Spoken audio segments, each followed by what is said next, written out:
Bismillahirrahmanirrahim. Assalamualaikum warahmatullahi wabarakatuh. Alhamdulillahirabbil alamin wassalatu wassalamu ala asyrafil mursalin sayyidina wa nabiyyina Muhammadin wa ala alihi wa ashabihi wa man tabi'ahum bi ihsanin ila yaumiddin wa ba'd. Alhamdulillah, kita ucapkan rasa syukur kepada Allah atas limpahan karunia, iman, kesehatan sehingga kembali kita bisa mempelajari hukum berkaitan dengan kewajiban-kewajiban kita kepada Allah Subhanahu wa taala sebagai hamba. Di antara kewajiban yang Allah wajibkan kepada kita yaitu kewajiban untuk mengeluarkan sebagian dari harta kita yang mana diambil dari orang-orang tertentu, dari orang-orang kaya dan diberikan untuk membantu saudara-saudara kita yang dalam kebutuhan, orang-orang yang sudah disebutkan oleh Allah Subhanahu wa taala, yaitu dinamakan dengan zakat. Insyaallah kita akan bahas pembahasan tentang kewajiban zakat ini, kapan wajibnya dan bagaimana cara menunaikan kewajiban tersebut. Karena memang zakat ini merupakan sesuatu yang Allah jadikan kewajibannya seperti atau setelah kewajiban sholat. Makanya kita dapati dalam ayat sampai 82 ayat Allah menjelaskan tentang kewajiban zakat ini beriringan atau bersamaan dengan kewajiban sholat. Ketika kita lihat tentang perintah-perintah sholat, setelahnya ada perintah zakat. Maka oleh karena itu kita harus betul-betul penuh perhatian terhadap kewajiban zakat ini. Jangan sampai kita tidak memahaminya sehingga tidak melakukannya sesuai yang sudah diwajibkan oleh Allah Subhanahu wa taala. Apa ini maksud dengan zakat?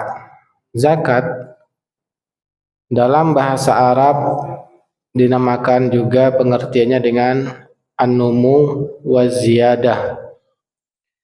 Zakat itu secara bahasa Arab artinya adalah sesuatu yang tumbuh dan juga sesuatu yang bertambah. Adapun pengertian zakat di dalam syariat Islam yaitu mengeluarkan bagian tertentu. Jadi ketentuannya bagiannya sudah dijelaskan oleh Rasulullah Sallallahu Alaihi Wasallam. Ketika para ulama berbeda pendapat, maka pendapat yang kuat adalah ketentuan-ketentuan rincian pembagian zakat ini pada tahun kedua Hijriyah. Adapun kewajiban zakat itu belum ditentukan, tapi sifatnya hanya perintah untuk membantu orang fakir miskin itu dari Makkiyah, dari masih di berdakwah di Mekah. Ayat-ayat yang diturunkan di kota Mekah sudah memerintahkan dirikan sholat dan zakat. Cuman belum ditentukan rinciannya, harta apa saja, hanya secara umum, yaitu membantu orang-orang yang membutuhkan. Ketika sudah di Madinah, baru ya Allah menjelaskan kepada Rasulullah SAW tentang kewajibannya. Ketika itu sudah ada kepemimpinan, sudah ada, sehingga sudah perlu dijelaskan. Karena untuk mengatur suatu masyarakat butuh biaya. Ada orang kaya, ada orang miskin, maka Allah menentukannya dan dirinci harta apa saja dan berapa yang harus dikeluarkan dan apa saja syaratnya seorang tersebut sudah wajib untuk menunaikan zakat. Maka zakat itu mengeluarkan bagian tertentu dari harta, juga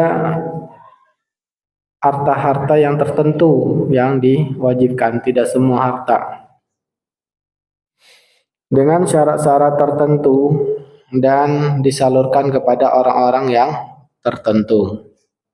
Maka untuk mengetahui zakat itu, dari pengertian ini kita wajib mengetahui berapa yang harus kita keluarkan. Jelas angkanya, tidak bisa kita perkirakan.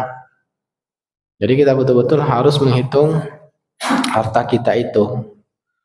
Maka kemudian kita jelas ya mengeluarkan ukurannya 2,5% kalau bentuknya adalah emas, perak, uang, dan saham serta barang perniagaan. Kalau bentuknya hewan sudah dijelaskan ya apa saja hewan-hewannya dan rinciannya. Kemudian kalau bentuknya pertanian juga sudah dijelaskan, yaitu kalau tidak membutuhkan biaya 10%-nya, kalau membutuhkan biaya 5%. Nah, jadi kita betul-betul harus menghitungnya, merincikan apa saja harta yang wajib. Kemudian kita harus mengetahui tidak semua harta yang wajib zakat. Kita harus tahu apa saja hartanya. Nanti insya Allah kita akan sebutkan. Kemudian juga disalurkan juga pada orang-orang tertentu.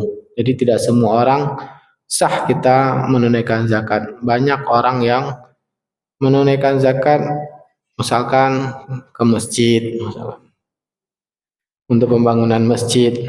Nah, maka ini tidak ada disebutkan di dalam ayat golongan 8 penerima zakat itu adalah masjid. Nah, maka kita perlu mengetahui ya apa saja golongan 8 tersebut harus kita ketahui secara rinci.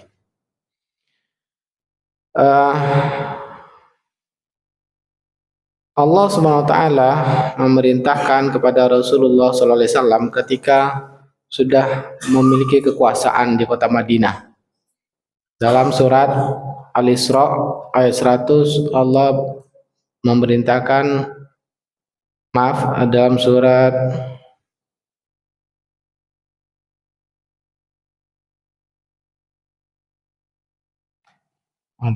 bukan Al-Isra ayat 100, maaf. Di sini tidak dijelaskan. Khuz min amwalim shadaqatan tutahhirum wa tuzakkihim biha. Ya. Bukan surat Al-Isra ayat 100. Tapi lupa di sini tidak ada ayat berapa, surat apa dan ayat berapanya. Yang jelas Allah berfirman, "Khuz min amwalihim shadaqatan tutahhiruhum wa tuzakkihim biha." Ambillah Muhammad ya dari harta mereka sedekah yang mana tujuannya adalah untuk mensucikan dan membersihkan mereka. Jadi yang dari ayat ini penjelasan dari para ulama bahwa zakat ini wajib diambil oleh pemimpin. Ya. Maka setelah Rasulullah SAW wafat, ya, Rasulullah SAW ketika beliau memimpin, beliau mewajibkan didatangi orang-orang kaya tersebut, memerintahkan para sahabat hitung hartanya, diambil, ya. Dan mereka ini, para sahabat ini namakan dengan amil, orang yang diperintahkan bekerja untuk langsung mengambil zakat dari orang-orang kaya. Kemudian begitu terkumpul di Baitul Mal, disalurkan lagi oleh amil pada orang-orang fakir miskin. Maka para ulama mengatakan bahwa zakat itu kewajiban atas pemerintah untuk mengambilnya, dan pemerintah kita sudah membentuk badan khusus langsung di bawah presiden, badan amil zakat. Itulah yang sah untuk mengambil zakat, mengumpulkan zakat, menarik zakat. Tidak boleh yang tidak terafiliasi dengan pemerintah, dengan Basnas dan Kemenak untuk mengumpulkan zakat. Tidak dibolehkan. Jadi zakat itu hanyalah hak pemimpin. Maka tidak boleh kita bikin panitia dadakan Ramadan mengumpulkan zakat. Ini tidak dibolehkan. Kecuali masjidnya sudah minta izin kepada Basnas dan sudah diizinkan. Kenapa? Zakat itu diaudit oleh pemerintah.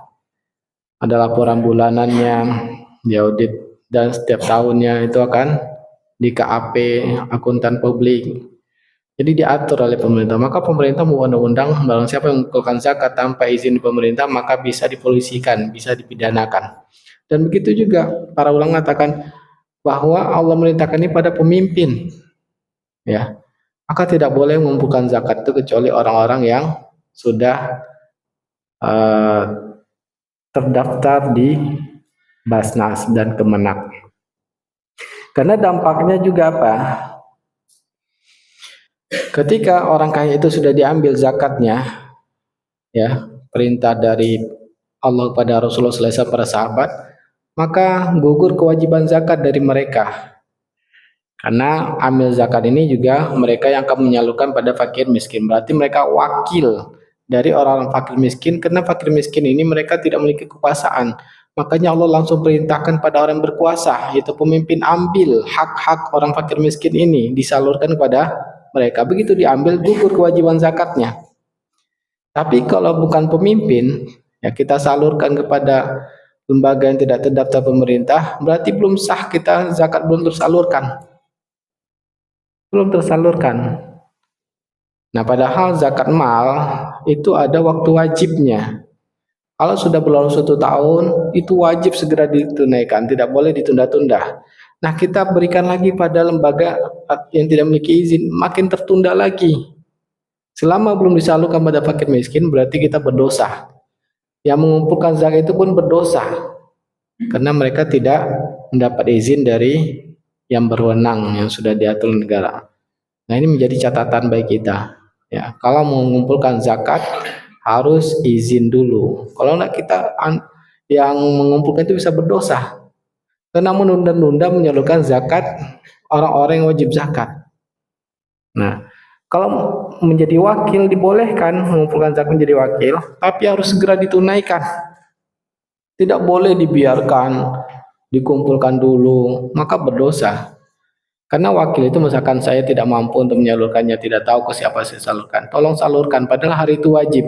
Maka orang diwakilkan ini harus hari itu juga dia menyalurkan. Kalau ditunda besok tanpa alasan yang jelas, maka keduanya berdosa. Orang wajib zakat berdosa, wakilnya juga berdosa karena hak fakir miskin belum ditunaikan. Kecuali kalau sudah baitul mal atau pemerintah, maka memang dibolehkan untuk sementara dan butuh verifikasi dan butuh ini untuk penyalurnya itu supaya merata diatur. Tapi ada auditnya, diaudit terus oleh pemerintah. Nah, itulah pentingnya ya memahami ilmu, karena di sini Allah merintahkan pada Nabi Muhammad dan para pemimpin setelahnya itu Abu Bakar, khalifah-khalifah setelahnya, mereka yang mengambil zakat, bukan dadakan-dadakan yang dilakukan oleh masyarakat kita saat sekarang ini. Nah, itu dampak dosanya. Yang mana perintah ini adalah untuk tujuannya Allah mengatakan menyucikan dan menyucikan harta kita, karena kalau sudah wajib zakat berarti itu ada hak fakir miskin. Kalau tidak keluarkan berarti itu akan bercampur antara yang halal dan haram. Maka kita harus berikan hak fakir miskin ini. Allah yang menjadikan hak itu diambil pemimpin supaya disalurkan pada orang-orang yang berhaknya. Ya. Dan juga membersihkan hati kita dari sifat pelit. Karena Allah Ta'ala memang menciptakan kita itu pelit terhadap tahu. Ya. Yang mana Allah mengatakan bahwa manusia itu adalah kikir, koturo, pelit. Maka oleh karena itu, ya dianjurkan kita untuk perbanyak sedekah sunnah. Tapi kalau kita juga tidak mengerjakan sunnah, ya bahkan sudah sampai batasan tertentu menjadi wajib harus dikeluarkan, dilatih terus supaya kita betul-betul hati kita bersih dari sifat pelit. Dan Allah menjanjikan wa mayyuqashuha nafsihi faulaika humul muflihun. Barang siapa yang Allah bersihkan hatinya dari sifat pelit, maka mereka lah orang-orang yang beruntung. Jangan sampai kita menjadi hati kita itu mencintai harta. Jadi dilatih bagaimana hati kita itu, ya harta itu hanya sarana, bukan untuk tujuan. Nah, kalau kita lihat orang-orang yang ya sudah menjadi hamba budak harta, mereka memang pikirannya, hatinya selalu pikirannya ke harta, dan makin pelit dia, makin tidak peduli dengan orang lain. Nah, maka Allah ingin berikan kebaikan kita, Allah wajibkan zakat, mensucikan hati kita, membersihkan harta kita supaya jiwa dan harta kita betul-betul bersih di dunia, dan nanti ya akan dibalas oleh Ta'ala di dunia juga di akhirat, hartanya bertambah. Sebagaimana Allah berfirman, wa yurbis sadaqat, Allah kembangkan sedekah, baik yang wajib maupun yang sunnah. Nah, itulah hikmahnya bahwa untuk membersihkan harta, jiwa, mengembangkan harta itu sendiri, memberikan keberkahan. Kemudian apa saja syarat wajib zakat? Syarat wajib zakat yang pertama adalah muslim yang merdeka. Yang kedua, harta itu milik orang tertentu. Maka kalau harta yayasan, harta wakaf, harta baitul mal, ya itu tidak ada kewajiban zakatnya. Jadi yang wajib zakat itu adalah harta milik tertentu. Kemudian yang berikutnya dimiliki penuh. Artinya bisa bertindak kepada hartanya itu sendiri. Nah, ada yang harta kita tapi masih di orang lain, maka belum belum wajib untuk dikeluarkan. Contoh, gaji kita tapi masih ditahan ya untuk dana pensiun. Nah, memang harta kita tapi masih tertahan, belum bisa kita bertindak, berarti belum diwajib untuk mengeluarkan zakatnya. Atau uang kita dipinjam sama orang, ya kita belum nggak tahu apakah dia mampu untuk bayar atau tidak, maka ketika itu belum ada kewajiban zakat. Kecuali kalau yakin kita, misalkan orang itu kapan saja kita ambil, maka wajib zakat. Contohnya kita naruh uang di perbankan, walaupun akadnya dalam Islam utang piutang, tapi kapanpun bisa kita ambil, maka ya, atau ada batasan waktu bisa diambil, misalkan 6 bulan baru boleh diambil, 1 tahun boleh diambil, itu juga wajib dikeluarkan zakatnya. Nah, ini yang syarat berikutnya, artinya dimiliki penuh. Kemudian yang wajib zakat itu harta yang berkembang, ya bukan yang kita butuhkan, kita pakai, itu tidak ada kewajiban zakat. Rumah yang kita pakai, kendaraan, tidak ada kewajiban zakat, karena Nabi mengatakan laisa fil farasi wal abdi zakatun, tidak ada kewajiban zakat pada kuda dan budak. Nah, kemudian ya, kalau kita terima gaji itu belum ada kewajiban zakatnya, karena kita keluarkan dulu kebutuhan kita. Untuk kebutuhan kita, kalau ada sisanya inilah yang mana kewajiban berikutnya sampai nisab, ya. Jadi sisa-sisa yang tidak pakai kebutuhan kita maka mencapai nisab. Syarat wajib berikutnya adalah nisab. Berapa nisab? Ada uang, yaitu disamakan uang ini dengan dinar, ya. Yang mana dinar adalah alat tukar di masa Nabi SAW. Nabi mengatakan fikul li 20 dinaran nisfu misqalin. Pada setiap 20 dinar wajib dikeluarkan setengah dinar. Yang mana dinar dibuat di masa Nabi itu yang resmi 4,25 gram satu dinar emas murni. Maka 4,25 dikali 20 sama dengan 85 gram emas. Maka apabila uang kita sudah senilai dengan 85 gram emas, maka itu berarti yang tadi misalkan sisa kita dapat gaji, ya, atau hasil kontrakan, ya, atau hasil sewaan dari alat berat, atau hasil sewa tanah, sudah kita gunakan untuk kebutuhan kita, masih bersisa, dan sisanya ini akhirnya mencapai nisab, yaitu mencapai 85 gram emas senilai. Lihat, ya, oh sekarang ternyata harta saya sudah senilai 80 gram emas, misalkan 140 juta hari ini. Maka ketika mencapai 140 juta atau senilai 85 gram emas, berarti kita mulai menandai, berarti hari inilah saya sudah ada kewajiban menghitung tahun, ya, tahun kewajiban zakat.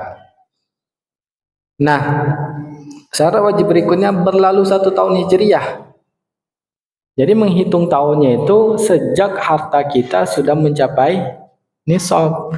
Maka dengan demikian pasti berbeda satu orang dengan orang lainnya kewajiban zakat. Nah, ini yang banyak kesalahan di kaum muslimin, mengeluarkan zakat di bulan Ramadan. Ya, berarti bisa jadi dia belum wajib zakat karena belum 1 tahun Hijriah, ya. Dan kalau belum sampai 1 tahun belum ada kewajiban. Wajib itu ada waktunya. Bapak-bapak sholat zuhur jam 10, sah nggak sholat zuhurnya? Wajibannya? Nggak sah kewajiban sholat zuhurnya. Begitu juga zakat, mal itu ada ketentuannya, syarat wajibnya. Maka kalau belum pernah wajib zakat, nggak sah dikeluarkan sebelum waktunya. Kecuali kalau memang sudah pernah wajib zakat. Saya sudah pernah mengeluarkan, karena kewajiban ini sesuatu yang mulia, pahalanya besar di sisi Allah Ta'ala, dan ada aturan-aturannya. Jangan kita mengerjakan ibadah tanpa aturan. Nah, belum ada kewajiban sudah mengeluarkan, ini bulan Ramadan saya mengeluarkan zakat saya. Belum sah dikeluarkan zakatnya. Kecuali kalau memang sudah pernah saya berlalu 1 tahun dan sudah saya keluarkan. Maka setelah itu baru para ulama mengatakan boleh dipercepat untuk tahun berikutnya. Ya, boleh dipercepat kalau ada kebutuhan. Itu yang disebutkan para ulama. Tapi kalau belum pernah wajib, maka tidak sah kalau belum waktu wajib. Nah, itu kesalahan-kesalahan yang terjadi. Mengeluarkan zakat itu semuanya di mana-mana bulan Ramadan. Ini perlu edukasi kita ya. Jadi syarat wajib itu ada ketentuannya dari Allah Subhanahu wa taala. Maka hari ini misalkan ya, hari ini anggap saja tanggal 23 Sya'ban misalkan. Maka 22 Sya'ban tahun depan saya sudah harus mengeluarkan kalau masih harta saya sampai nisab atau sudah di atas nisab, saya keluarkan 2,5%-nya. Cuman bapak-bapak kita kan bingung, penanggalan kita lebih umumnya, apalagi pembukuan di perusahaan, di dagangan menggunakan tahun Masehi, perputaran matahari. Nah ini ya kita perlu menyesuaikan, maka mengeluarkannya itu 2,57 karena perbedaan hari antara Komariah dengan Syamsiah, bulan dan matahari. Maka ada perbedaan hari, maka kita mengeluarkannya kalau pakai tanggal Masehi itu 2,57. Kalau tidak berarti kita menunda 11 hari dan itu berdosa. Ya. Nah, jadi itulah syarat wajibnya ya, berlalu 1 tahun Hijriyah. Kemudian zakat itu ada 2. Yang kita sebutkan tadi syarat-syarat itu adalah zakat pada harta atau dikenal dengan zakat mal. Yang kedua zakat badan. Zakat badan ini yaitu namakan nama lainnya adalah zakat fitri. Karena zakat fitri itu kewajibannya atas setiap orang ya, badan. Walaupun orang gila tetap wajib zakatnya atas orang yang walinya, orang yang wajib menafkainya itu untuk mengeluarkan zakatnya. Semua orang memiliki roh, misalkan ya di waktu wajibnya di akhir bulan Ramadan, maka dia wajib mengeluarkan zakat badan atau zakat fitri. Nah, itu ada 2 zakat akan kita rinci masing-masing. Pertama zakat mal. Tapi zakat mal tidak semua kita bahas, hanya yang umum saja di daerah kita. Zakat mal ini tidak semua harta ada kewajiban zakatnya.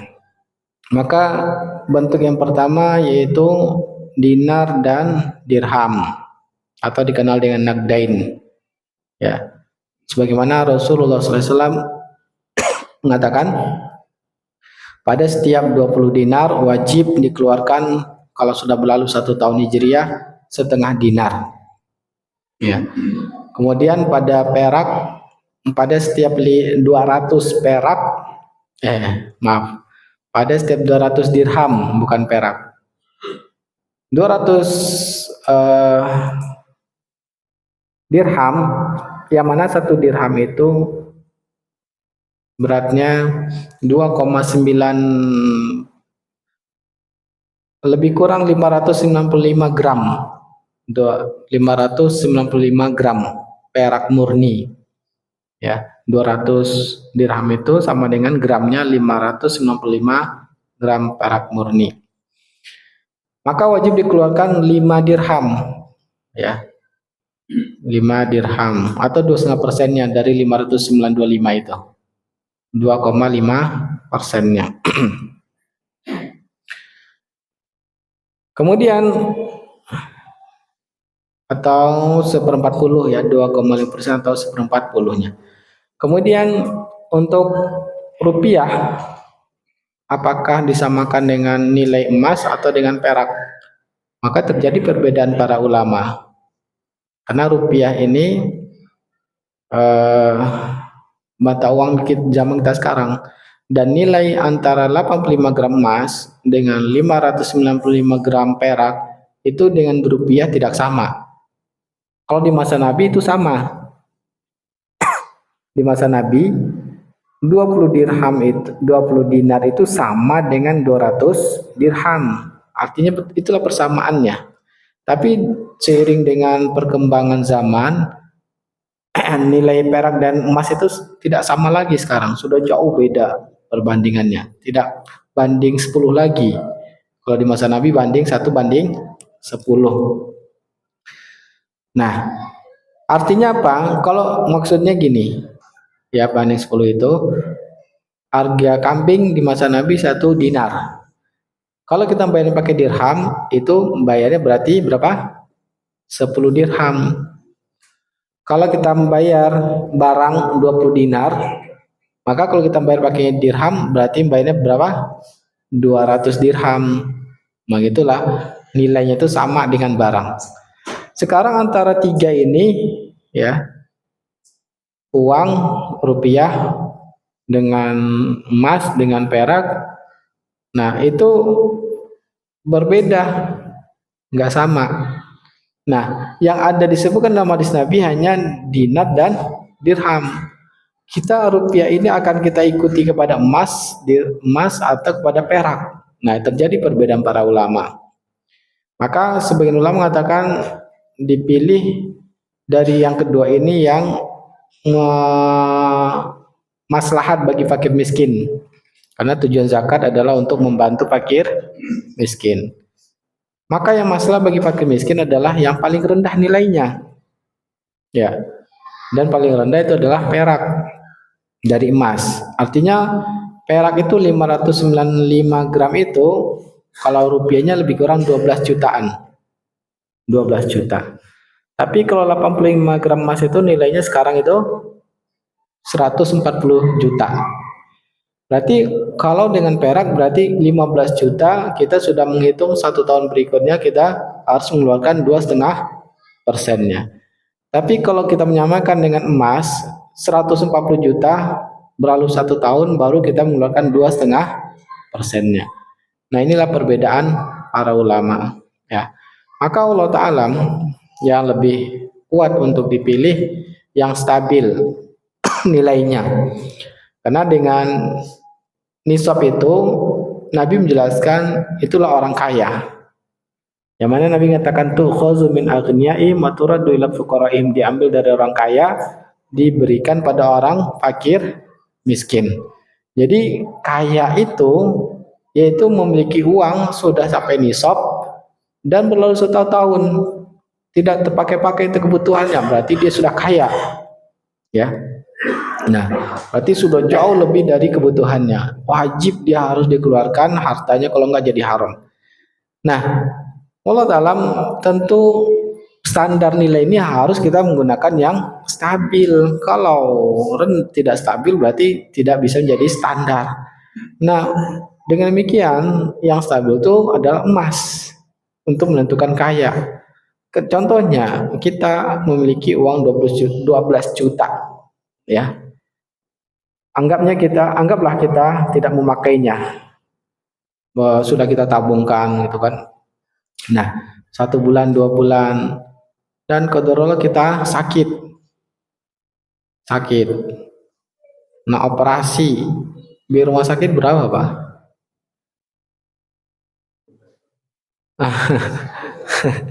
Rumah sakit, rumah sakit itu minimal saja kita tidak diapa-apain itu sudah 3 jutaan itu. Apalagi kalau sudah ada tindakan. Nah, jadi miskin kita langsung. Kemudian misalkan kebutuhan masa untuk masuk SD. Anak kita masuk SD. Masuk SD berapa sekarang, Pak? Hah? Masih dapat 10 juta? SD mana 10 juta? Rata-rata SDT itu 20 juta. 20 jutaan SD. 24 juta. Miskin kita langsung, Pak ya. Kurang uang kita untuk masuk SD. Nah, tapi kalau punya uang 140 juta, sakit kita masih banyak sisanya. Ya, masuk SD anak kita masih banyak sisanya. Maka Allah Ta'ala yang lebih cenderung kaya itu adalah kalau sudah punya uang 140 juta. Inilah karena Allah tidak mewajibkan kecuali sesuatu yang mudah bagi kita. Karena harta ini memang sangat kita cintai sehingga Allah tidak mewajibkan kecuali yang mudah bagi kita. Ya, karena kita mengumpulkan uang 15 juta itu susah-susah nabung, tiba-tiba sakit kita dan harus mengeluarkan zakat juga. Nah, itu berat bagi kita. Kemudian zakat berikutnya yaitu perniagaan. Ya. Yang disamakan dengan emas ini berarti cara menghitungnya ya, cara menghitungnya sudah dapat 2 harta. Yaitu apa? Emas. Kalau kita punya emas, nah misalkan kita punya emas 20 gram ya.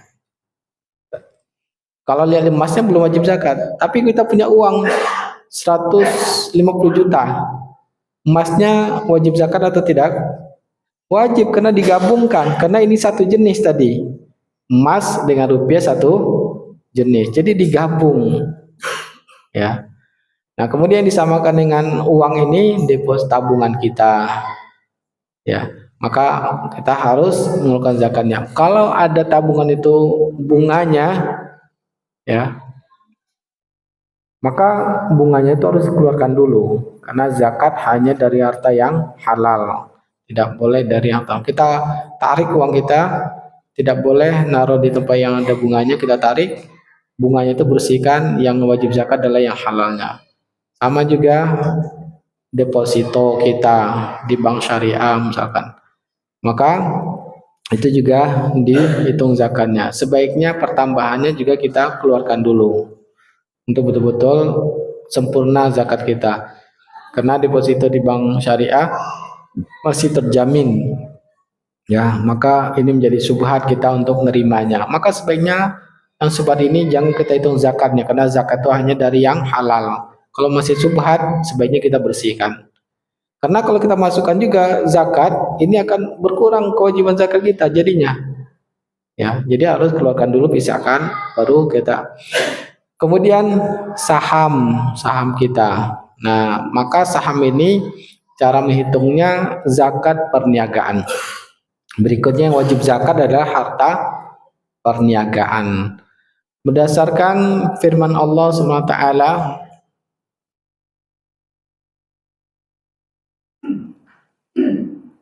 wa anfiqu min thayyibati ma kasabtum. Ya. Dan keluarkanlah, infakkanlah yang terbaik dari hasil pencarian kalian. Maka para ulama menjelaskan, para sahabat mengatakan bahwa mimma kasabatum itu adalah berdagang. Dari hasil pencarian kalian adalah berdagang. Karena kalau kita lihat zakat itu mewajibkan setiap bentuk-bentuk mata pencarian. Ya, pada pertanian, ya, kemudian beternak. Nah, kemudian bentuk mata pencariannya adalah berdagang. Makanya para ulama banyak menafsirkan yang terbaik, yang halal dari mata pencarian kalian itu adalah, maksudnya adalah dari berdagang. Maka wajib menghitung barang dagangan kita. Ya, apapun yang kita jual itu harus dihitung. Ya, mau jual ayam berarti itu wajib zakat dagangan ayam, karena dia perniagaan. Kalau nilai ayamnya sudah mencapai 85 gram emas, maka wajib dikeluarkan zakatnya. Jual keramik misalkan, maka ini harus dihitung keramiknya. Ini ada kewajiban zakatnya. Jual rumah misalkan developer, hitung rumahnya itu ada kewajiban zakat. Jual cabai, hitung cabenya ya. Itu adalah jual kue. Apapun yang kita jual itu ada kewajiban zakatnya. Kalau sudah mencapai nisab dan berlalu 1 tahun hijriah, wajib dikeluarkan 2,5%-nya. Segala apapun. Jadi dalam perniagaan ini yang kita hitung adalah pertama uang cash. Kemudian barang dagangan, barang memang kita perdagangkan. Ya. Cara menilainya berapa barang dagangan ini? Yaitu nilai barang itu pada saat wajib zakat. Bukan nilai beli, bukan nilai jual. Tapi nilai barang itu pada saat wajib zakat. Contohnya barang kita yaitu apa contohnya? Biasanya yang naik ini apa ya? Anggaplah emas, barang dagang emas. Belinya harganya 100.000 atau anggaplah waktu belinya 200 juta waktu belinya. Sekarang sudah dijual karena terjadi kenaikan, dia menjualnya harganya menjadi 205 juta. Tapi nilai barang itu dia dapatkan pada hari itu hanya 225 juta. 202 juta 5 gimana itu? Separuh dari 5 juta intinya. Nah pertengahan kalau dia beli modal segitu artinya bukan nilai jual, jadi nilai dia mendapatkan barang pada hari itu. Nah itu untuk menghitung barang dagangan. Semua apapun yang bahan-bahan, baik yang bahan baku yang belum jadi itu juga dihitung. Contohnya rumah, dia jual beli rumah. Maka ada bahan baku misalkan semen, pasir. Nah itu dinilai pada hari itu. Ini kalau dibeli hari ini berapa pasir ini. Nah itu cara menghitungnya. Besi-besi ini berapa. Kemudian yang sudah jadi ya berapa nilainya waktu itu HPP-nya di HPP itu di bukan harga jualnya tapi HPP-nya biaya-biaya tukang biaya apa semua sudah dimasukkan. Nah HPP itu cara menghitungnya ya pada saat waktu jadinya. Nah ini cara menghitung. Kalau misalkan makanan maka apapun yang dijadikan ada bahan baku itu yang dijadikan untuk nilainya dimasukkan untuk didagang. Contoh kita jual kue itu ada packingnya. Packingnya ini pun kita masukkan untuk modal untuk menghitung harga jualnya. Berarti packing ini wajib dihitung juga. Ya, plastiknya kita kecuali kita tidak dagangkan, artinya kita kasih gratis saja plastiknya, maka itu nggak dihitung. Ya, tapi kalau plastiknya pun kita hitung, biaya yang akan kita keluarkan untuk menentukan harga jualnya berarti juga harus dihitung sampai begitu para ulama kita merincikan. Intinya semua yang memang dijual ada plastik tadi kita beli tapi jualnya kita masukkan lagi. Nah, berarti itu barang dagangan. Kemudian piutang. Ya, piutang kita yang lancar 1 tahun. Nah, itu contohnya tadi kita ada menjual barang ke orang, bayarnya baru minggu depan, minggu atau bulan depan. Tapi kita tahu selama ini lancar, berarti itu juga dimasukkan wajib zakat. Piutang pendek itu wajib zakat. Dikurangi utang yang memang sudah jatuh tempo.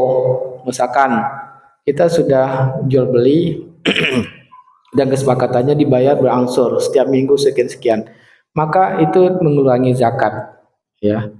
Contohnya ada yang sudah wajib zakat tagihan listrik sudah jatuh tempo tapi belum kita bayarkan, nah itu juga dikurangi. Pajak itu juga sudah jatuh tempo tapi belum kita bayarkan, itu juga mengurangi. Nah hutang-hutang kita jangka pendek itu juga mengurangi zakat. Misalkan ada cicilan rumah kita ya, cicilan rumah itu dihitung hanya jangka pendek setahun saja. Nah banyak orang mengatakan saya memang punya uang 200 juta tapi utang saya beli rumah 2 miliar, saya wajib zakat atau tidak? Nah dikurangi hanya cicilan setahun ya. Berapa total cicilannya setahun yang harus dibayarkan? Hanya itu nguranginnya, bukan cicilan sampai 2 miliar. Kalau gitu gak pernah wajib zakat ya. Nah, hanya 1 tahun. Kenapa zakat itu setiap tahun perhitungannya? Piutang kita itu juga dihitung. Piutang kita jangka pendek itu kita kumpulkan, kita hitung keluar zakatnya. hutangnya pun yang akan kita bayar dalam 1 tahun itu juga mengurangi zakat kita. Itu cara menghitung zakat perniagaan. Ya. Nah, itu digabung juga. Jadi emas, uang, barang dagangan itu disatukan, dikeluarkan 2,5%-nya. Perhiasan emas, jumhur ulama mengatakan tidak wajib zakat, ya, karena barangnya dipakai, emasnya dipakai. Tapi pendapat yang lebih kuat, wallahu ta'ala, ada kewajiban zakat berdasarkan keumuman perintah Allah orang-orang yang menimbun emas dan perak. Dalam ayat ini Allah menyebutkan emas secara umum, tidak merincikan apakah perhiasan atau dinar, yang jelas emas. Itu harus dikeluarkan zakatnya. Nah, kemudian juga hadis seorang wanita bertemu dengan Nabi membawa anak perempuannya, dan anak perempuan ini memakai gelang emas yang besar. Nabi mengatakan, sudah dibayarkan zakatnya belum? Belum. Mau enggak nanti di akhirat akan dibakar di api neraka? Maka langsung dikeluarkan zakatnya oleh si ibu itu waktu itu juga. Ini zakat saya pada Allah dan Rasulnya. Di sini sahih. Jumhur ulama banyak mengatakan yang di sini lemah. Tapi penelitian yang terbaru bahwa hadis ini sahih sanadnya. Semua ulama sepakat dikeluarkan lebih utama. Cuman apakah wajib atau tidak pada perhiasan ini, jumhur ulama mengatakan tidak wajib. Tapi tadi kita katakan bahwa untuk kehati-hatian, ya mbak, sebaiknya itu juga dihitung. Nah, berarti kita kumpulkan semua uang kita, barang dagang kita, perhiasan, tapi masing-masing, ya. Yang suami, harta istri, bukan digabung, tapi bisa masing-masing. Baik, kita dengarkan dikumandangkannya azan. Ya, kita kembali melanjutkan. Untuk lebih mendalami tema ini, kita lanjut dengan tanya jawab dan diskusi. Silakan ditanyakan dan didiskusikan materi yang kita bahas maupun di luar materi, dipersilakan.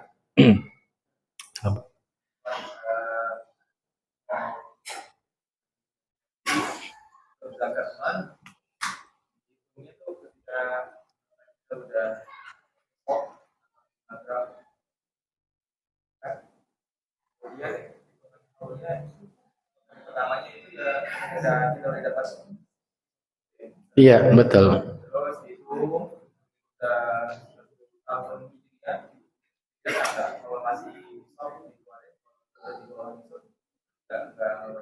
Enggak wajib zakat. Ya, silakan Mbak.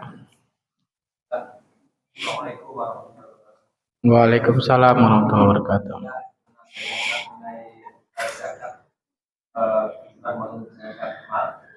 Di sini kami sebagai pengurus Masjid As-Salam itu yang berkaitan dengan program kami, kalau kan ada apa itu penerimaan dan penyaluran zakat itu. Tadi kan zakat fitrah atau zakat mal? Zakat mal. Oh. Ini kan ada zakat mal sama zakat fitrah saja. Iya. Tadi kita menjelaskan harus ada izin dari pihak pemerintah. Iya. Iya, jadi kalau antum ngumpulin zakat, harus izin dulu, minta izin ke Basnas. Izin ke Basnas, nanti mereka buat aturan-aturan, nah harus penuhi itu dulu. Kalau enggak, berarti antum wakil, bukan wakil pemerintah, bukan sebagai amil. Bedanya apa? Kalau sebagai amil, itu boleh kita ambil zakat itu untuk operasional. Contohnya, untuk pembukuan atau untuk operasional pengantaran, itu boleh diambil. Dan kalau amil itu juga orang yang bayar zakat itu sudah sah dia. Misalkan wajibnya hari ini, begitu dia bayar ke kita, berarti dia sudah gugur kewajibannya. Karena kita sudah menjadi wakil fakir miskin. Nah, kita menyalurkan ini sesuaikan dengan keadaan. Misalkan kita sudah membuat aturan program, nah itu boleh. Tapi kalau tidak, berarti kita sebagai wakil dari muzaki. Kalau wakil muzaki, maka pastikan kita tidak boleh mengambil uang zakat itu sama sekali. Ya, tidak boleh mengambil uang zakat itu karena bukan sebagai amil. Maka tanyakan, ibu sudah wajib zakat hari ini? Iya. Kalau hari ini berarti semua itu harus ditunaikan semua fakir miskin. Kalau ditunda berdosa dan muzakinya pun berdosa karena menunda bayar zakat. Ya, jelas Pak. Nah, solusinya harus kita pakai izin, ya, apakah dari Basnas atau kebetulan saya juga memiliki yayasan, ada lembaganya yang sudah berizin dari Kemenak dan Basnas. Ya, nah bisa kerjasama dia mereka pakai izin mereka dan masuk ke rekening apa yang kerjasama nanti penyalurannya bisa untuk personal. Nanti juga rekomendasikan siapa saja di sini nanti akan disalurkan oleh mereka yang menyalurkan.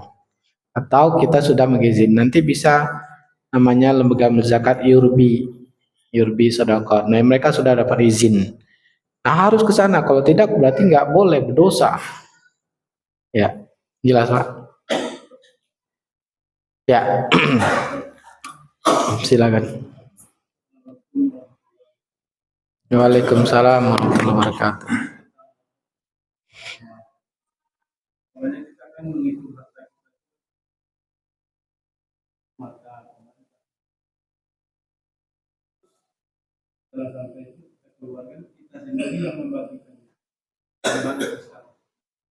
Kita sendiri yang membagikannya. Ya.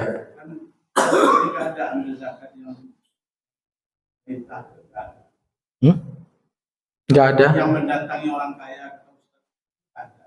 Contohnya di zaman Rasul kan ada terus didatangi orang kaya ambil zakat. Ada Pak, Basnas itu kan banyak deh, Basnas, YLP, mereka selalu mengumumkan silakan bayar zakat. Itu bayar zakat. Tapi mana lebih abdol?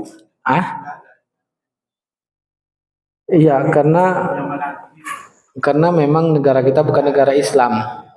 Negara kita belum negara Islam. Jadi kemampuan Basnas itu mereka hanya bikin ini aja, apa sosialisasi silakan bayar zakat. Agar mereka belum bisa untuk mendatangi ke masing-masing. Kalau kita kan yang didatangi itu pajak, ya kan? Nah, kalau kita nih itu harta kita sendiri nih, kita itu dan sampai satu besok dan bisa kita keluarin zakatnya, kita yang bagi-bagi sendiri gitu gimana? Bisa nggak zakat? Iya, pastikan hukumnya boleh. Tapi pastikan kita harus paham fakir miskin itu siapa. Nah, karena kita lihat sendiri.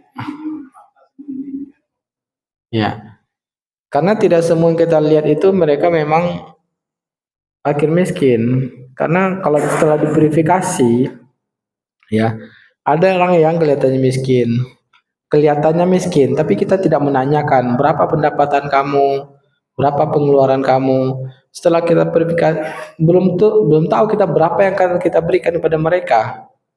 Nah, kalau kita misalkan menyalurkan sendiri itu boleh, lebih utama karena kita menyalurkan dan kita harus tahu hukumnya, ya. Kita salurkan pada orang terdekat kita. Kita salurkan pada orang terdekat, tanyakan berapa kebutuhan kamu sehari, berapa kurangnya. Kurangnya itu kita salurkan dari zakat mal. Nah, itu harus tanya dulu kebutuhan-kebutuhannya apa. Karena kalau hanya perkiraan-perkiraan, maka ya siapa tahu karena ada batasannya dia boleh menerima zakat itu. Kalau sudah melewati batasan itu maka tidak sah zakat kita. Nah, itu yang harus diketahui. Karena banyak sering terjadi kasus kelihatannya dia miskin. Ya. Ada orang memberi zakat pada marbot masjid, kelihatannya miskin. Ternyata setelah ditanya kamu menerima zakat, iya. Ada yang tahu dengan marbot ini. Marbot ini punya usaha di kampungnya. Ditanya, emang kamu usaha di kampung gimana? Disebutkanlah. Tapi saya heran kenapa saya dikasih zakat sama orang. Nah, setelah tanya dia ternyata bukan orang miskin.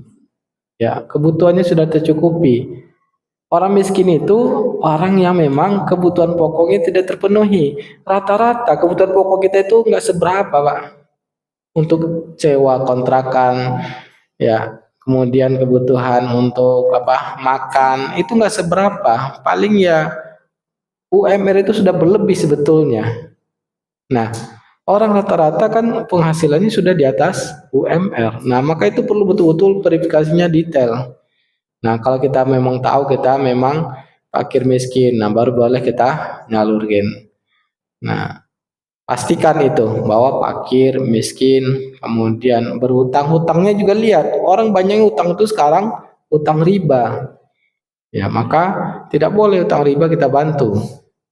Karena berarti bermaksiat pada Allah. Tidak boleh kita bayarkan hutang.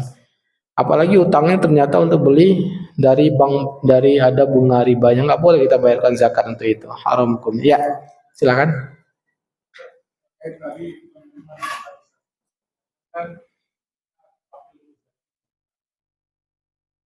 sepenuhnya mengetahui ya, jadi cuma ngira-ngira apakah dia fakir atau miskin. Kalau kita selalu mengatakan sana apa gitu. Zakat apa? Zakat badan, zakat fitrah. Zakat fitrah. Kadang kan kita mau cari yang benar-benar fakir miskin kan ya datanya juga nggak punya. Jadi kita udah ngumpulin beras dan kita serahin ya, kita kira-kira aja, kira-kira dia fakir dia miskin. Nah, kalau kenyataannya itu tidak fakir tidak miskin, gimana Mas? Ya nggak sah zakatnya. Karena kan tu'matan lil masakin, zakat fitri itu untuk beri makan orang miskin. Ternyata dia kebutuhannya sudah terpenuhi, berarti nggak sah zakatnya. Ya, miskin miskin itu orang yang sudah kurang kebutuhannya. Ditanyakan berapa kebutuhan kamu satu hari, berapa penghasilannya, kebutuhannya 100.000 sehari, penghasilan cuma 50.000 berarti miskin. Boleh kita salurkan zakat fitrah ke mereka. Gitu. Ya. Harus perwakilan yang menentukan atau boleh langsung sendiri ngeluarin Abdulnya kita sendiri ngeluarin. langsung ke penerimanya. Iya. Zakat fitrah.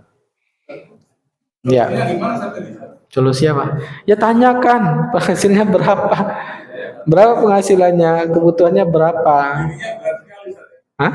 Selama ini kita kan ngumpulin di DKM tanpa melihat berapa, tanpa meneliti itu.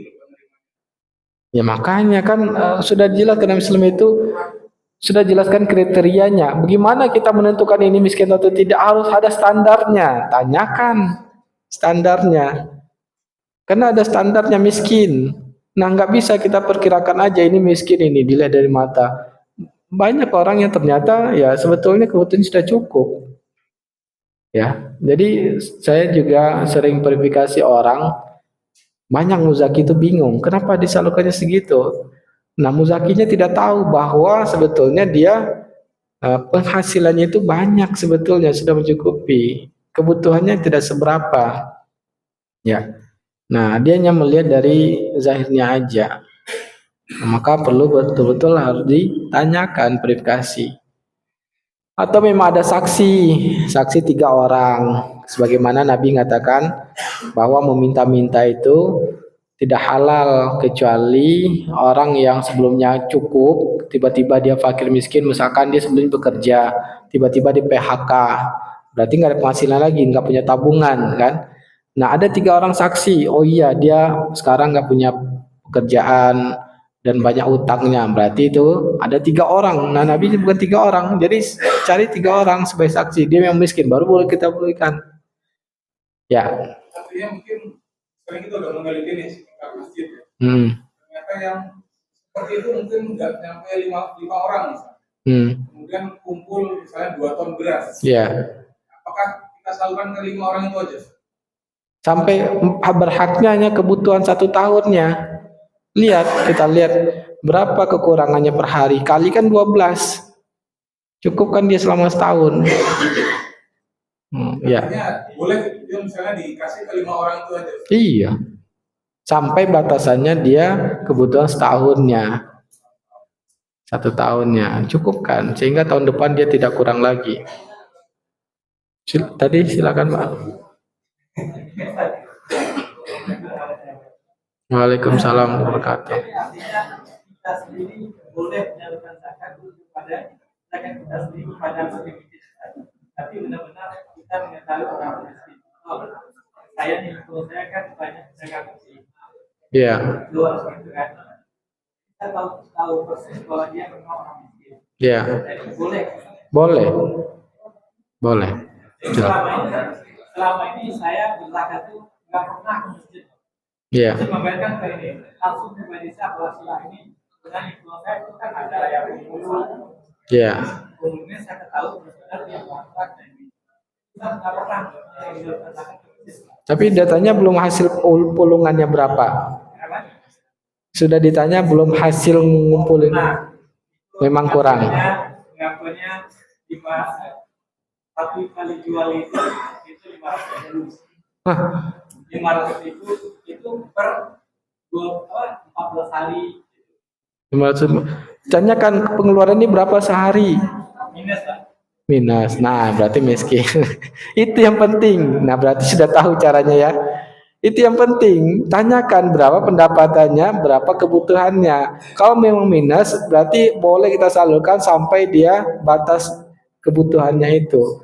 Kalau hanya duga-duga, nggak boleh duga-duga. Ada aturannya, Allah atur. Standar itu miskin. Miskin itu orang yang masih belum terpenuhi kebutuhan dasarnya. Silakan, Mbak. Masalah zakat fitrah ini yang saya lihat di tiap masjid yang terjadi itu tiap bagiannya itu melalui RT, jadi maksudnya itu di selain RT, Iya. RT yang mencari.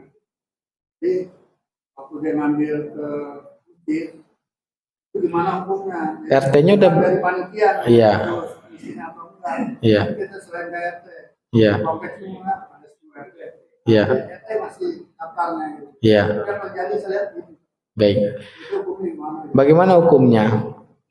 Nah, tadi kita sudah jelaskan, zakat mal dan zakat fitri yang boleh mengumpulkan itu hanya amil yang terdaftar.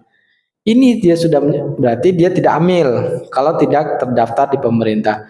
Ini dia tidak amil, hanya wakil dari muzaki, kemudian dia mewakilkan lagi pada RT. Maka itu dia berdosa itu. Kenapa? Yang diwakilkan dia mewakilkan lagi pada orang lain. Gak boleh dia wakil pada orang lain. Dia yang diwakilkan harusnya dia yang mencari. Kalau RT-nya belajar fikih muamalah nggak tahu standar miskin, nggak sah zakat orang yang zakat fitri tadi. Maka jangan bermain-main dengan masalah hukum Allah Subhanahu wa taala. Maka kalau antum dapat wakil dari masyarakat, langsung kerjakan, cari verifikasi orang-orang miskin, cari, tanyakan berapa kekurangannya. Kalau nggak mau jangan, ngapain kerjaan itu daripada berdosa. Nggak ada dapat apa-apa malah berdosa. Kalau mau juga maka daftar bagaimana aturannya supaya kita betul-betul amal soleh kita itu sesuai dengan hukum Allah. Ini kita sudah tidak dapat apa-apa, orang tidak sah zakatnya, kita berdosa. Wallahu taala alam. Ya. Masalah Allah Ya. dan biasa nih perlu Ya. mengenai tadi masalah sangka-sangka yang dari pemikiran kami apa atau tahun ini sebaiknya dari salam yang mengadakan biar lebih Nggak apa-apa adakan, tapi gunakan standar tadi. Kalau kita menjadi wakil muzaki, jangan wakilkan lagi pada orang lain. Kita yang mengerjakan, bisa nggak? Kalau bisa, alhamdulillah kita membantu para orang-orang yang tadi nggak tahu membagikan ke siapa. Nah, antum dapat pahala wakil di tadi. Pastikan hukum-hukumnya dipenuhi. Ya, cari standar miskin itu, tanyakan dari sekarang di data. Ya, tanyakan berapa pendapatannya, kebutuhan sehari berapa. Oh, ini miskin. Jadi itu akhirnya kalau antum ada yang bergerak wakil dari muzaki, nah dan betul-betul ini ya menjalankan hukum Allah Taala. Nah, tentunya mendahulukan lingkungan sini kan. Nah, jadi lebih terperhatikan karena kalau misalkan masyarakat ngeloka masing-masing, misalkan ya ngeloka masing-masing, mereka nggak tahu, nggak belajar, yang belajar sini hanya berapa orang. Banyak yang kewajiban itu setiap muslim. Nah, mereka tidak tahu cara melaksanakannya. Antum berarti mendapatkan pahala dari sisi Allah Ta'ala. Nah, tapi pastikan ya kalau ngumpulin itu kita menjalankannya sesuai dengan Allah Ta'ala. Didata dari sekarang. Nah, gitu maksudnya. apa ada salah satu ustaz kita semua yang muntah termasuk masih miskin. Gitu ada. Fakir, bukan fakir, fakir. Semua ngontrak fakir. Yang masih ngontrak, statusnya masih ngontrak. Sudah jelaskan para ulama, orang yang fakir itu tidak memiliki pekerjaan, tidak memiliki pendapatan, itu fakir. Kalau miskin itu orang yang dia memiliki pendapatan tapi masih belum memenuhi kebutuhan dasarnya, itu yang miskin. Ya, belum tentu dia ngontrak itu miskin. Ya, banyak orang kaya dia ngontrak. Banyak orang kaya dia ngontrak. Ya. Nah, maka itu dari mana acuannya itu? Ya. Ya.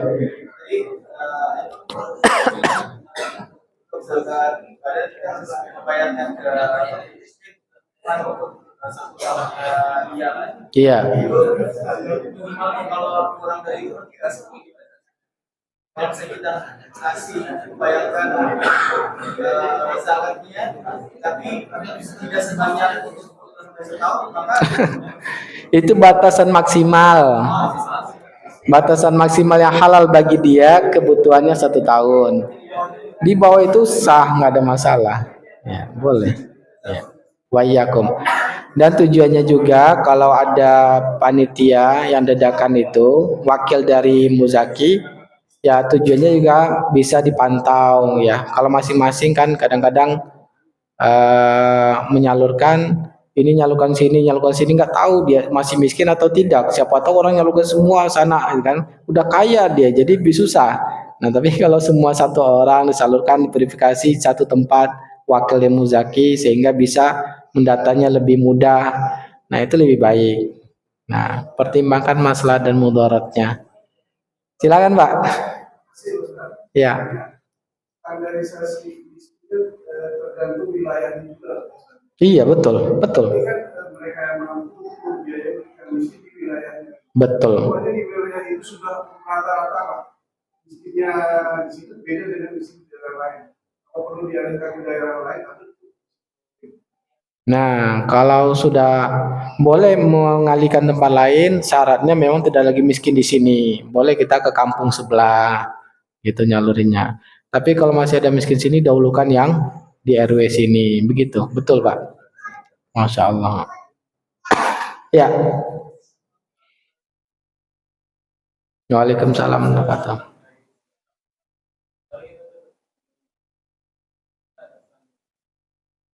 Ya.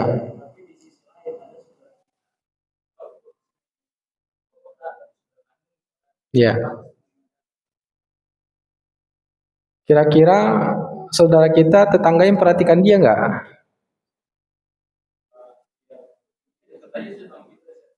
Enggak, maksudnya yang jelas dari Nas, Nabi mengatakan ketika kita menyalurkan zakat kita kepada keluarga kita, kita dapat 2 pahala. Pahalanya adalah pahala sedekah dan pahala menyambung silaturahim, dapat 2 pahala. Nah, cuman dilihat ya, kalau saudara kita yang jauh itu juga ada yang perhatikan tetangganya yang kaya, dan ini tetangga kita nggak ada yang perhatikan. Masa kita menyalurkan sebelah kita mati nggak makan dia? Nah, kita yang paling berdosa. Karena di sebelah kita mati kelaparan, kedinginan, nggak makan, tapi kita malah ngasih. Maka Allah Ta'ala itu perlu dipertimbangkan. Ya. Wa iyyakum. Silakan Pak, berarti terakhir ini ya. Silakan. Ya. Jadi selama ini kan kami juga pernah jadi pengurus di DKM masjid Pak Ustaz. Iya. Ya kan? Apakah yang kita lakukan sebagai wakil Ustaz itu salah apa benar Pak Ustaz? Karena kita selama ini nggak tahu, nggak menyelidiki apa yang Pak Ustaz tadi. Iya. Kita ngumpulin aja itu beras segala macam. Terus dari Pak RT juga kita terima. Iya. Tindakan kita itu salah atau benar selama ini? Terima kasih Pak Ustaz. Assalamualaikum. Kalau pertanyaan, waalaikumsalam warahmatullahi wabarakatuh. Kalau tanyanya tindakan selama ini benar apa salah, tindakan selama ini salah. Ya. Kemudian, nah, makanya ya kewajiban zakat ini wajib dipelajari, wajib pelajari. Jangan kita beramal tanpa ilmu. Apalagi masalah zakat. Zakat ini juga ada hak fakir miskin. Kalau memang kita yakin itu kita bertindak tidak sesuai, maka diulangi lagi zakatnya. Misalkan kita selama ini ngeluarin zakat ternyata kayaknya salah dah. Itu wajib kita ngeluarin zakat. Ya, ngulangi zakat. Karena zakat itu kewajiban yang nggak bisa diputihkan. Jadi kalau belum sah zakat selama ini perkirakan keluarkan lagi. Ya. Tadi udah terakhir tadi, Pak. Satu lagi terakhir, silakan. Tapi yang sederhananya cara teraman bayar zakat saya langsung ke Basnas saja.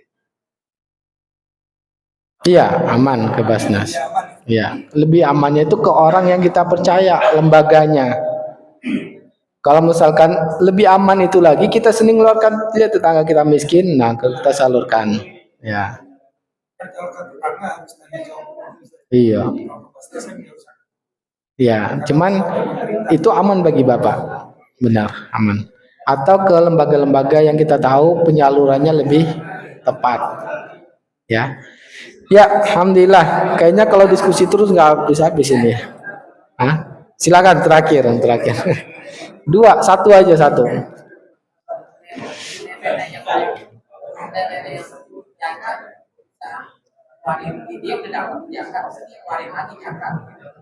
Iya betul. Nah, bagus pertanyaannya, satu aja ya. Cukup sana. Misalkan kita mendapat zakat dari orang, apakah ada kewajiban kita untuk nyalain zakat? Nah, betul. Maka kewajiban zakat badan itu wajib bagi orang yang mana kebutuhan pokoknya sudah berlebih pada hari Id. Nah, tadi disampaikan ada janda Ustadz dapat zakat. Ternyata apakah wajib zakat? Dilihat dulu. Kalau hartanya yang misalkan didapatkannya, kebutuhannya besok hanya 1 kilo untuk 5 anak, misalkan 1 kilo. Ternyata didapat 5 kilo, maka wajib juga mengeluarkan zakat fitri. Ke orang lain yang lebih miskin juga dari dia. Tapi Ustadz, saya yang paling miskin Ustadz. Ya udah, niatkan itu untuk zakat. Maka tidak ada lagi kewajiban zakatnya. Wallahu ta'ala. Ya. Hah? Boleh. Bank syariah cari tabungan yang tidak bertambah ya. Semoga bermanfaat ya. Allah mudahkan kita untuk mengamalkannya. Kita cukupkan, kita tutup dengan doa majlis. Subhanakallahumma bihamdika asyhadu an la ilaha illa anta astaghfiruka wa atubu ilaik. Wassalamualaikum warahmatullahi wabarakatuh.